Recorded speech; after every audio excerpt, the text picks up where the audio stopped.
guys, ugira ikibazo cyo kuba wakandikirana n'umuntu runaka ukaba utabasha gusobanukirwa ibyo wakwandikiye kubera wenda ururimi runaka utabasha gusobanukirwa, ntugire ikibazo. Reba iyi video mpaka irangiye urahita usobanukirwa uburyo wakandikirana n'umuntu uwo ari we wese kandi ugasobanukirwa nta kibazo. Reka duhite twifashisha WhatsApp nibwo buryo bworoshye nahita mbikwerekamo. Gusa ariko ahandi hose wakoresha byakunda kuba uri gukoresha dashboard yawe neza. Urahita uza hano muri WhatsApp wenda urugero tujye kwandikira uyu muntu. Urabona ko ugiye nko kwandikira umuntu muri dashboard, ku ruhande urahita ubona hano hari utuzu tune, urahita ukandaho.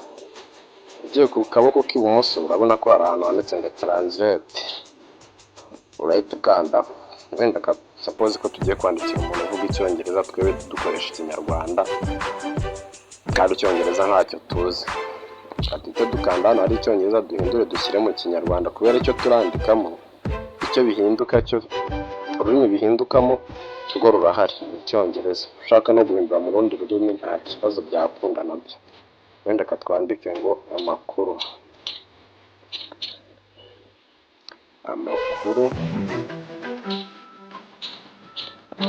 yawe, your information. Urabona ko bihita bikunda rwose nta kibazo, n'ibindi byose wakandika bihita bikunda. Wenda katwandike ngo umeze ute, umeze gute, how are you. Urabona ko rwose ni ibintu byoroshye bihita byikora, wagira ngo ibyo murabibonye. Wenda hari ikindi gihe usanga umuntu yakwandikiye nanone kandi wenda ibyo yakwandikiye utari kubasha kubisobanukirwa, yani kuko hakundi wenda wamwandikiye yego ariko se nagusubiza urabisobanukirwa gute. Wenda katwifashishe nk'ahangaha, urahita uza wenda ukambe hano rino jambo urikorere copy, urahita uza hano hejuru ukande copy. Numara gukanda copy urongera uza hano muri dashboard yawe, wongere uhita uza hano kuri twa tuzu tune, wongere uhita uza hano kuri translate. Urabona ko hano hari kuvana mu cyongereza ushyira mu kinyarwanda, ni ibyo dushaka n'ubundi. Urahita rya jambo wakoreye copy urikanda details. Urabona ko bihita byihindura rwose mu kanya gatoya.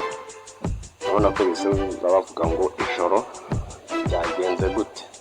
Urabona ko ni ibintu byoroshye rwose. Niba ukunze iyi video kanda like, ukore share kugira ngo utazongere kubasha kubona indi video nk'iyi nziza cyane. Ushaka utundi tuntu tw'ubwenge ujye muri comment unyandikire rwose nzagusubiza nta kibazo. Bye, ndabakunda abantu mwese mukomeza kunyereka ko munshigikiye.